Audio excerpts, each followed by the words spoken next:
Hello students, welcome back to study with Deep YouTube channel. इस video में हम लोग करेंगे डीएवी क्लास 5 मैथमेटिक्स के चैप्टर 11 प्रॉफिट एंड लॉस के वर्कशीट 3 को। पिछले वीडियो तक हम लोग वर्कशीट 2 को सॉल्व कर चुके थे। नीचे डिस्क्रिप्शन पे दोनों वीडियोस का लिंक दिया गया है, तो आप लोग इजीली देख सकते हैं। आज हम लोग वर्कशीट 3 को सॉल्व करने वाले हैं। वर्कशीट 3 से पहले हम लोगों को कुछ कॉन्सेप्ट जानना होगा जिसका यूज हम लोग इस वर्कशीट में बेसिकली करेंगे। ओके, तो सबसे पहले मैंने आपको पिछले वीडियो में बताया था कि सीपी को हम लोग कॉस्ट प्राइस कहते हैं, एसपी को हम लोग सेलिंग प्राइस कहते हैं। ओके, कॉस्ट प्राइस होता है खरीदने वाला प्राइस और एसपी होता है बेचने वाला प्राइस। ओके, उसके बाद यदि कॉस्ट प्राइस कभी ज्यादा होता है और सेलिंग प्राइस कम होता है तो लॉस होता है। यदि सेलिंग प्राइस ज्यादा होता है और कॉस्ट प्राइस कम होता है तो प्रॉफिट होता है। यहाँ तक हम लोग जान चुके थे। अब देखिए हम लोग हमें बेसिकली क्या निकालते थे, कॉस्ट प्राइस दिया जाता था, सेलिंग प्राइस दिया जाता था, हम लोग निकालते थे प्रॉफिट और लॉस। अब यहाँ पे क्या किया जाएगा, हम लोगों को कॉस्ट प्राइस दिया रहेगा, प्रॉफिट दिया जाएगा, हम लोगों से पूछेगा सेलिंग प्राइस। तो स्टूडेंट्स अब हम लोगों को ये जानना होगा कि कॉस्ट प्राइस और प्रॉफिट रहेगा तो हम लोग सेलिंग प्राइस कैसे निकाल सकते हैं। ओके, तो जब भी आपको कॉस्ट प्राइस दिया रहे और प्रॉफिट हो रहा हो, हम लोगों को सेलिंग प्राइस यदि निकालना पूछे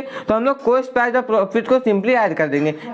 फॉर एग्जांपल इस चीज को मान लीजिए कि मैंने इस पेन को खरीदा था 10 रुपए में। ओके, जब मैंने इस पेन को 10 रुपए में खरीदा और जब मैं इस पेन को बेचूंगा तो मैं प्रॉफिट रख के बेचूंगा। ओके, 5 रुपए का मान लीजिए मैंने यहाँ पे प्रॉफिट लिया है, तो 10 रुपए कॉस्ट प्राइस था, 5 रुपए का मैंने इस पेन पर प्रॉफिट लिया है, तो हमारा सेलिंग प्राइस क्या होगा, हमारा सेलिंग प्राइस क्या होगा, कॉस्ट प्राइस प्लस प्रॉफिट, इसका मतलब 15 रुपीज। तो मैंने 15 रुपीज में उस पेन को या इस पेन को बोल सकते हैं सेल कर दिया, बेच दिया। ओके, वैसे ही मान लीजिए कि मैंने इस पेन को 10 रुपए में खरीदा था, वही केस रहा, लेकिन केस बदल गया कि मैंने इस बार 5 रुपए कम में बेच दिया, मतलब इस बार मैंने लॉस लिया। कितना का लॉस लिया, तो 5 रुपए का।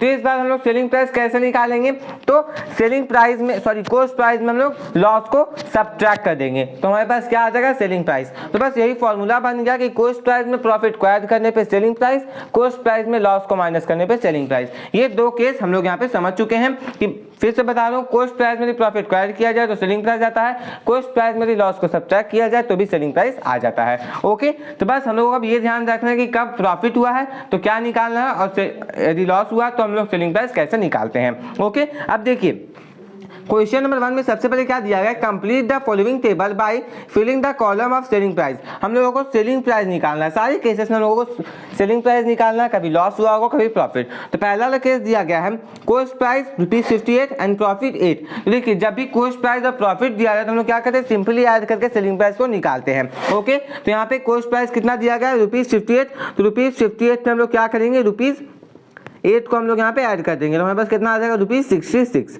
ओके, तो हम लोग यहाँ पे लिख देते हैं ₹66।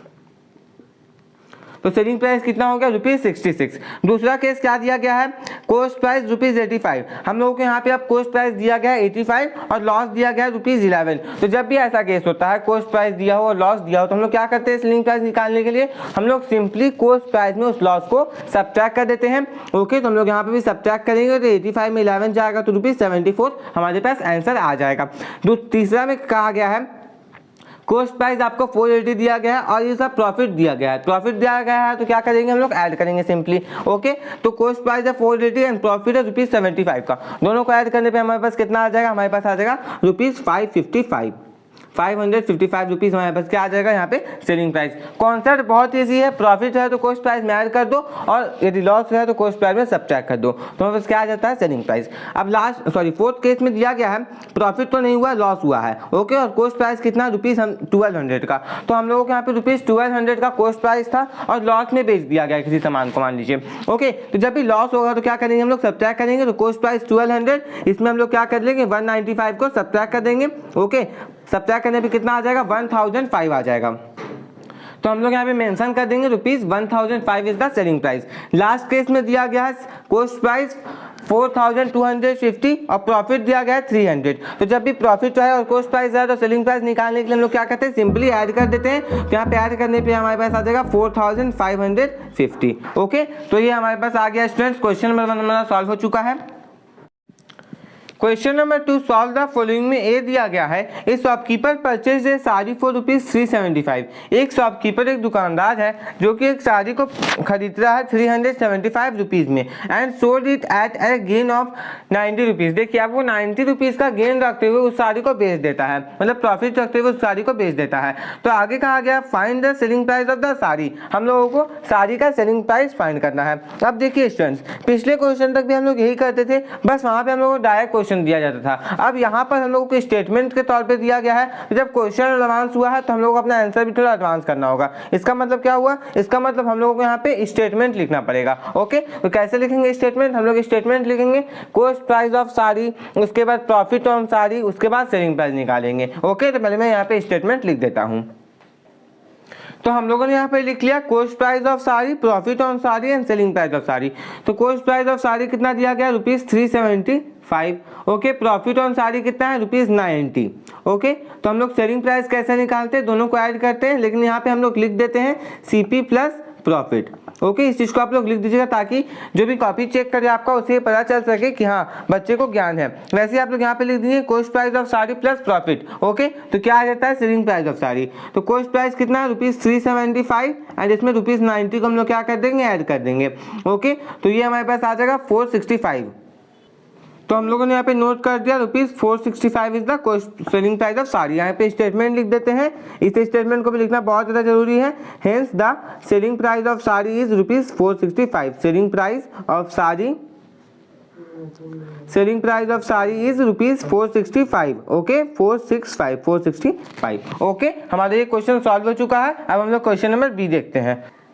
बी क्वेश्चन में कहा गया है a watch maker bought an old watch for ₹420। बोला जा रहा है कि एक वॉच मेकर, घड़ी बनाने वाला आदमी क्या करता है, ₹420 में एक पुराने घड़ी को खरीदता है, उसके बाद उसे उस पर ₹85 रिपेयर में खर्च करता है। उसके बाद क्या करता है, उस जो भी घड़ी वो खरीदा है उसको वो ₹60 के गेम में बेच देता है। तो हम लोगों को बताना है कि सेलिंग प्राइस ऑफ वॉच क्या होगा। अब इस क्वेश्चन में क्या है, कॉन्सेप्ट हल्का बदल गया है। क्या बदल गया है, देखिए इसके पास दो CP है, पहला ये CP है, दूसरा ये CP। दोनों को जब ऐड करेंगे तो हमारे पास जो CP आएगा उसको हम लोग बोलेंगे एक्चुअल CP। ओके, तो सबसे पहले हम लोग लिखते हैं कॉस्ट प्राइस ऑफ वॉच, उसके बाद लिखते हैं रिपेयर ऑन वॉच। तो मैंने यहाँ पे सारे स्टेटमेंट्स को एक साथ लिख दिया है। एक्चुअल कॉस्ट प्राइस क्या हो जाएगा, 420 प्लस 85, तो ये आ जाएगा ₹505। तो ₹505 हमारे पास क्या आ गया है, एक्चुअल कॉस्ट प्राइस। अब देखिए यहाँ पे प्रॉफिट कितना का रखा गया है, प्रॉफिट रखा गया है ₹60 का, तो हम लोग यहाँ पे लिख देंगे प्रॉफिट ₹60 का है। अब हम लोग को निकालना है सेलिंग प्राइस। तो सेलिंग प्राइस हम लोग कैसे निकालते हैं, सेलिंग प्राइस निकालते हैं CP प्लस प्रॉफिट। यदि प्रॉफिट हुआ होगा तो प्रॉफिट प्लस करेंगे, और लॉस हुआ होगा तो लॉस को सब्ट्रैक्ट करेंगे। ओके, तो हमारे पास क्या आ जाएगा 505 प्लस 60। ओके, ये तो मैंने ऐड करके इसे निकाला। अब एक्चुअल CP को काम में लेंगे। एक्चुअल CP कितना, 505, उसमें हम लोग 60 को ऐड करेंगे तो हमारे पास कितना आ जाएगा, ₹565। ओके, आप लोग ऐड करके दिखा दीजिएगा, मैं यहाँ पे ऐड करके नहीं दिखा रहा हूँ। तो 505 प्लस 60 कितना हो जाएगा, 565। तो लास्ट में एक स्टेटमेंट लिख देंगे, hence the selling price of watch is ₹465। तो हम लोगों ने लिख दिया hence the selling price of watch is ₹565। अब हम लोग क्वेश्चन नंबर C देखते हैं। क्वेश्चन नंबर C में कहा गया है Rahul purchase the story book for ₹225। बताया जा रहा है कि राहुल एक स्टोरी बुक को खरीदता है, इसमें कहानियां होती है 225 में। ओके, 225 वो पे करता है उस बुक को खरीदने के लिए। After reading it he sold it to his friend. अब देखिए, अब वो क्या करता है, जब उस बुक को पढ़ लेता है तो वो उसी बुक को अपने फ्रेंड को बेचता है। ओके, और लॉस कितना का हुआ, 120 का। तो हम लोगों को बताना है कि उसका फ्रेंड उस बुक को खरीदने के लिए कितना पैसा पे किया होगा राहुल को। ओके, फिर से समझा दो, राहुल ने एक बुक खरीदा 225 में, उसको पढ़ा, उसको वापस बेच दिया अपने फ्रेंड को। ओके, फ्रेंड को जब बेचा तो 225 से ज्यादा में तो बेच नहीं पाया, तो 225 से कितना कम में बेचा, 120 कम में बेचा। तो हम लोगों को सिंपली ये बताना है कि उसने कितने में बेचा, या फिर उसके फ्रेंड जिसने राहुल से बुक लिया उसने उस बुक को कितने में लिया। ओके, तो इस क्वेश्चन के लिए हम लोग सबसे पहले क्या लिखेंगे, cost price for Rahul. Cost price for Rahul. Okay, यहाँ पे प्राइस छोड़ के आप लोग प्राइस लिख लीजिएगा, cost price of book. Okay, cost price of book मैं लिख दे रहा हूँ। Cost price of book for Rahul कितना हो जाएगा, ₹225।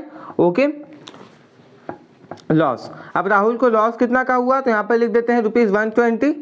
हम लोगों को यहाँ पे क्या निकालना है, हम लोगों को यहाँ पे निकालना है selling price. Selling price of book for Rahul, या फिर राहुल ने जितने में बेचा, सेलिंग प्राइस ऑफ बुक। तो सेलिंग प्राइस कैसे निकालते हैं, जब लॉस होता है तो हम लोग सिंपली क्या करते हैं, CP में जो लॉस होता है उसको माइनस कर देते हैं। तो CP कितना है, 225। ओके, इसमें माइनस कर देंगे ₹120। तो हमारे पास जो आएगा ₹105, ये क्या आ जाएगा, ये हमारे पास आ जाएगा SP। तो लास्ट में एक स्टेटमेंट लिखेंगे, hence the amount paid by his friend for the book is ₹105। तो मैंने यहाँ पे इस स्टेटमेंट को लिख दिया है। इसी के साथ हमारा वर्कशीट नंबर 3 कंप्लीटली सॉल्व हो चुका है। अगले वीडियो में हम लोग वर्कशीट नंबर 4 सॉल्व करेंगे। आगे के वीडियोस का भी लिंक आपको डिस्क्रिप्शन पे मिल जाएगा। आपको ये वीडियो कैसा लगा कमेंट बॉक्स में कमेंट करके जरूर बताइए। यदि आपको ये वीडियो अच्छा लगा तो इस वीडियो को लाइक कर दीजिए, और यदि आप इस चैनल पर नए हैं तो चैनल को सब्सक्राइब करके बेल आइकन को प्रेस कर लीजिए। स्टूडेंट्स, आप लोग क्या कीजिएगा, नीचे डिस्क्रिप्शन पे सारे सब्जेक्ट के प्लेलिस्ट का लिंक दिया गया है, तो आप लोग इजिली किसी भी वीडियो के लिए चैनल के प्लेलिस्ट सेक्शन पे विजिट कर सकते हैं। ओके, मिलते हैं नेक्स्ट वीडियो में वर्कशीट 4 के साथ। Thanks for watching.